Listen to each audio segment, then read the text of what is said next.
आपके साथ ये लेटेस्ट अपडेट शेयर कर रहे हैं। कराची के मौसम के हवाले से आपको बता रहे हैं कि महकमा मौसमियात का कहना है कि आइंदा 24 घंटों के दौरान कराची का मौसम इंतहाई गर्म और मरतूब रहेगा। ज़्यादा से ज़्यादा दर्जा हरारत 34 से 36 डिग्री तक पहुँचने का इम्कान है। महकमा मौसमियात के मुताबिक कराची के जनूब मगरिब की सिमत से हवाएं चल रही हैं, जबकि कम से कम दर्जा हरारत 29.5 डिग्री सेंटीग्रेड तक रिकॉर्ड किया गया है।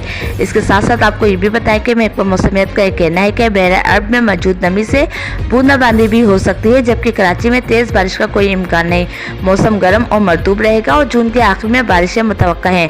आपको यहाँ पर यह भी बताया कि महकमा मौसमियात ने मुल्क के बेशतर इलाकों में आइंदा 24 घंटों के दौरान मौसम खुश्क और गर्म रहने का इम्कान जाहिर किया है। महकमा मौसमियात के मुताबिक लाहौर, मरी, गिलियाद, गुजरांवाला समेत सियालकोट में भी बारिश मुतवक्का है, जबकि सरगोदा, मियांवाली, भक्कड़ और लिया में भी तेज हवाओं के साथ बारिश का इम्कान है। इसके अलावा महकमा मौसमियात का यह भी कहना है कि सखर, लाड़काना और उसके गिरदोनवा में आंधी चलने की तवक्का है, जबकि आज़ाद कश्मीर में भी तेज हवाओं और गरज चमक के साथ बारिश होगी।